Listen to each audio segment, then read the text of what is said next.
അഞ്ചുട്ടി ഉണ്ടോ ഉറങ്ങി നീച്ച് വന്നിട്ടുള്ളൂ കേട്ടാ. പുതിയൊരു വീഡിയോയിലേക്ക് സ്വാഗതം. ഇപ്പൊ പൂവിടാൻ പോവാണ് കേട്ടാ.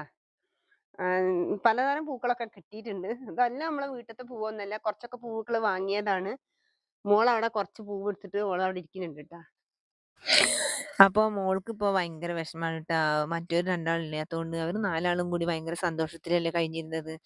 അപ്പൊ രാവിലെ പൂവിടാനൊക്കെ ചേച്ചി ഞാനും ആ മക്കളും എല്ലാരും കൂടിയാണ് നന്നായിട്ട് പൂക്കളൊക്കെ ഒരുക്കട്ടാ. നല്ല ഭംഗിയുള്ള ഒരു കളർ ചെമ്പരത്തി ഉണ്ട്. അവിടെ അമ്മ കുറെ തരം ചെമ്പരത്തികളൊക്കെ ഉണ്ടാക്കി വെച്ചിട്ടുണ്ട്, നട്ട് പിടിപ്പിച്ചിട്ടുണ്ട് കേട്ടോ. ഓണക്കാലത്ത് നല്ല പൂവിടാൻ വേണ്ടിയിട്ട്. ഇതൊക്കെ അമ്മ ഉണ്ടാക്കിയതാട്ടാ. പിന്നെതാ തെച്ചി ഉണ്ടല്ലേ, കുറ്റിച്ചെടി, അങ്ങനത്തെ പൂക്കള്, പൂച്ചവാല്, ഇതൊക്കെ അമ്മര ചെടികളാണ് കേട്ടാ. ഇന്ന് മൂലാണോ? മൂലത്തിന്റെ അന്ന് ഇവിടെ മൂലപ്പൂക്കളാണ് ഇട്ടത്.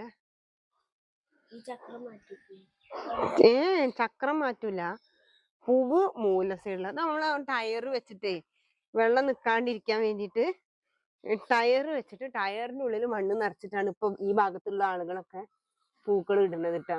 ആദ്യം മുക്കൂറ്റി നടുക്ക് വെക്കും, എന്നിട്ട് ഇങ്ങനെ കുറച്ച് കുറച്ച് പൂക്കൾ ഉള്ളതൊക്കെ, ഒന്നിനും ഇടാൻ പറ്റാത്ത പൂക്കൾ ഉണ്ടല്ലോ, ആ വക പൂക്കളൊക്കെ നമ്മളിങ്ങനെ ഉള്ളിൽ വെച്ച് കൊടുക്കൂട്ടാ. എന്നിട്ട് ബാക്കിയുള്ള പൂവായിട്ടാണ് അത് അഡ്ജസ്റ്റ് ചെയ്തിട്ട് പൂവിടുക. എങ്ങനത്തെ പൂവാണ് ഇന്നിടുന്നത്? നിങ്ങളല്ലേ പറഞ്ഞു. എന്നാ ഋതു ഇട്ടോ മൂല. ഞാൻ വരയ്ക്കുന്ന ഡിസൈൻ ഒക്കെ പഴയ മോഡലാണ്, വലിയ അങ്ങനത്തെ ഡിസൈൻ വരയ്ക്കണ്ടെന്ന് ഋതു പൂവേറ്റ് വരുമ്പോ തന്നെ ഋതു പറഞ്ഞിട്ടുണ്ട് കേട്ടാ. എനിക്കറിയില്ല ഇത്ര മോഡല് പൂക്കളൊന്നും വരയ്ക്കാൻ. നിങ്ങൾ ഇട്ടെന്നാ ആ മുടിയൊന്ന് നേരെ കെട്ടിക്കാന്ന് രണ്ടാളും കൂടി പൂവിട്ടോളെ. എനിക്ക് ഡിസൈൻ ഒന്നും അറിയില്ല. നിങ്ങൾ ഞാൻ വച്ചാ കുറ്റും പറയും. മൂല മുടുക്കം മൂലാക്കിയാ മതി. ഇന്ന് മൂലാക്കി ഇവിടുന്ന് ഇങ്ങനെ മൂലാക്കുക. ഇങ്ങനെ ഒരു മൂല വേണം. ഇങ്ങനെ മൂല, ഇങ്ങനെ മൂല, ഇങ്ങനെ മൂല, ഇങ്ങനെ മൂല. ഇതാ മൂല. നമ്മള് ചതുരത്തിലെ മൂല ഇടുക. മൂല വേണമെന്നുള്ളൂ, ചതുരം വേണമെന്നൊന്നുമില്ല. ഞാനിട്ട പൂവ് ആൾക്ക് ഇഷ്ടായില്ല. ഇന്ന് എന്താവട്ടെ, ആദ്യമായിട്ടാണ് മോളൊന്ന് മൂട് മാറിയിട്ട് പൂവിടാൻ വരുന്നത്. അപ്പൊ ഞാൻ ഇട്ടത് ഇഷ്ടായില്ല, വേറെ മോഡലാക്കുക, ഡിസൈൻ ആക്കുകയാണ് ഇട്ടാ. മറ്റൊരു മൂന്നാളും കൂടി ഭയങ്കര അടിയായിരുന്നു ഏത് സമയം പൂവിടാനും ഒക്കെ. എന്നാലും അതൊരു രസമായിരുന്നു കേട്ടോ എൻ്റെ മക്കളൊക്കെ കൂടി. ഇപ്പൊ അവര് എന്താ ചെയ്യുന്നതെന്ന് ആലോചിക്കുമ്പോ തന്നെ ഇടങ്ങാറാവും. എന്താ ചെയ്യ, ഓരോ വിധിയാണ്. മക്കളിന്റെ മുന്നും പിന്നുന്നായിട്ട് മാറൂല. പൂവ് പറിക്കാനായാലും വിറക് ഉണ്ടാക്കാനായാലും എല്ലാറ്റിനും അവർക്ക് ഭയങ്കര ഇഷ്ടമാണ്. ഒതുങ്ങിയിരിക്കുക തന്നെ ചെയ്യൂല, മൂന്നാളും അങ്ങനെയാണ്. നമ്മള് പൂച്ചവാല് എന്നാണ് കേട്ടോ അവിടെയൊക്കെ പറയാ. നിങ്ങളവിടൊക്കെ എന്താ പറയേ? കമന്റ് ചെയ്യണേ. വേറെ നാട്ടിൽ, നമ്മള് മലപ്പുറം തിരൂരാണ്. വേറെ വേറെ നാട്ടിലേക്ക് വേറെ വേറെ ആവുമല്ലോ ചിലപ്പോ പറയുണ്ടാവുക. അപ്പൊ ഇതാണ് നമ്മുടെ പൂച്ചവാലി. ആ പുറത്തേക്ക് കിട്ടോ ഈ ഒന്നല്ല ഈ പൂ പൊട്ടിക്കാതിന്റെ ഇത് വാടിയില്ലടി. ഉണ്ടച്ചെമ്പരത്തി അമ്മ പലതരം ചെമ്പരത്തികൾ ഉണ്ടാക്കിയിട്ടുണ്ട് കേട്ടാ. ഇതാണ് പെരുങ്കട. ഇതിന്റെ പൂക്കളും ഞങ്ങൾ എടുക്കൂട്ട. പെരുങ്കട എന്നാണ് ഈ ഭാഗത്തൊക്കെ പറയാ.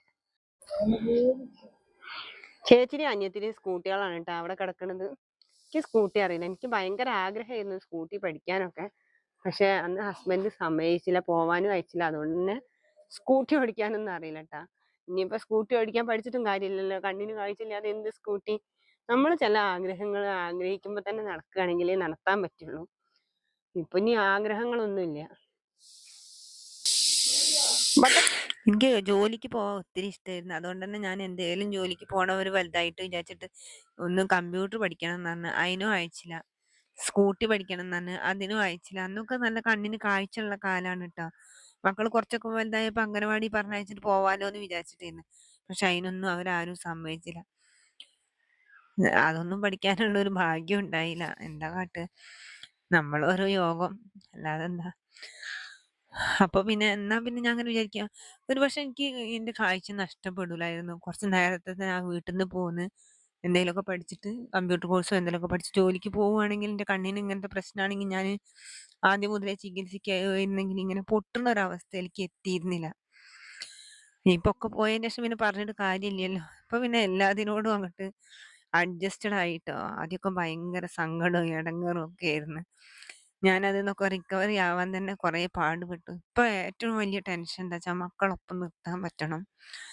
അതിന് എനിക്കൊരു വരുമാന മാർഗം വേണം. ആ ഒരേ ഒരു ലക്ഷ്യം മാത്രമേ ഉള്ളൂ. അതിന് വേണ്ടിയിട്ടുള്ളതാണ് എൻ്റെ ഈ ചാനൽ തന്നെ. ഇനിയിപ്പോ ഓണത്തിനൊക്കെ പറഞ്ഞയക്കുമെന്ന് തന്നെ അറിയില്ല.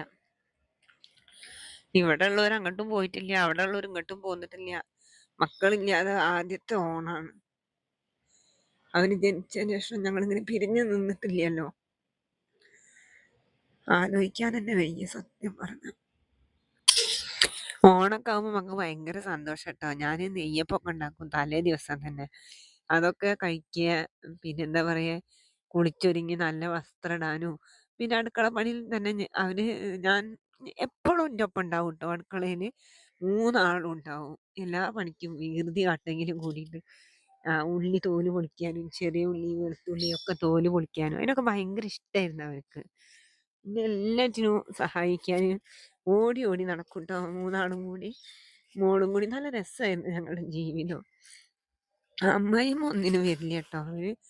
അവരെ വിചാരം എന്താന്ന്, ഈ കല്യാണം കഴിച്ചു കൊണ്ടുവന്ന അവരും മരുമക്കളും മാത്രമേ പണിയെടുക്കാൻ പാടുള്ളൂ എന്നാ എന്നും പറയും. എനിക്കെന്നും 16 ഇവിടെ പണിയെടുക്കാനാണ് ഇവിടെ ആളെ കൊണ്ടുവന്ന്. ഓണമൊക്കെ ആയാല് എന്തെല്ലാം പണി ഉണ്ടാവും. ഒരു ഉള്ളി തോല് പൊളിച്ച് തരും, അങ്ങനത്തെ ചെറിയ പണി പോലും ചെയ്തു തരില്ല കേട്ടോ. എന്നിട്ട് ഈ വിഭവങ്ങൾ എണ്ണം കുറവായിട്ടുണ്ടെങ്കിൽ പെൺമക്കൾക്ക് ഇങ്ങനെ വിളിച്ച് പറയും, ഇവിടെ ഇത്ര ഉണ്ടാക്കിയിട്ടുള്ളൂ. ഞാൻ ഉണ്ടാക്കുന്നത് ഈ കുഞ്ഞു 3 മക്കളെ ഇട്ടിട്ടാണ്. അതുപോലും അവർ ആലോചിക്കൂല. എല്ലാറ്റിനും കുറ്റം മാത്രമേ അവർക്ക് അറിയുള്ളൂ. ഒരു പണിക്ക് ഞാൻ ചെന്നതിന് ശേഷം അവര് യാതൊരു പണിക്കും എന്നെ ജീവിതത്തിൽ സഹായിച്ചിട്ടേ ഇല്ല. അന്നൊക്കെ അവരുടെ ചെറുപ്പക്കാരാണ് പോരാത്തത്. എന്നാൽ പോലും ഒന്നും ചെയ്തു തരില്ലായിരുന്നു.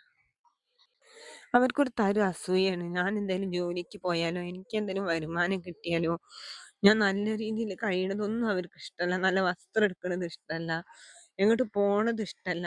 സത്യം പറഞ്ഞാൽ എൻ്റെ ഹസ്ബൻഡിന്റെ വീട്ടിൽ പോയിട്ട് ഈ 16 വർഷത്തിന്റെ ഇടയ്ക്ക് അവരുടെ വീട്ടിൽ നിന്ന് ഞാൻ അവരുടെ ഏടത്തിയുടെ മകന്റെ ആങ്ങളുടെ മകന്റെ അങ്ങനെ 2 കല്യാണത്തിന് ഈ 16 വർഷത്തിന്റെ ഇടയ്ക്ക് ഞാൻ കൂടിയിട്ടുള്ളൂ. ബാക്കിയായാ ചെവിയിൽ വെച്ചാ പോരെ ഈ ബാക്കിയുള്ള പൂവ്? അത് ഈ അടുക്കളയ്ക്ക് പ്ലേറ്റിലിട്ട് കൊണ്ടിരുന്ന തലയിലും ചെവിയിലും വെക്കാന് ചേപ്പ് ചെമ്പരത്തിയൊക്കെ അഞ്ചുട്ടിക്ക്. ഇപ്പൊ അതിന്റെ ഇടയിൽ ഞാൻ കടലക്കറിയും പുട്ടൊക്കെ തയ്യാറാക്കിയിട്ടുണ്ട് കേട്ടോ. മക്കളൊക്കെ കഴിച്ചു കഴിഞ്ഞ് ഞാനും അമ്മയും മാത്രം കഴിക്കാനുള്ളൂ. ഞങ്ങൾ കഴിക്കാൻ പോവുകയാണ്.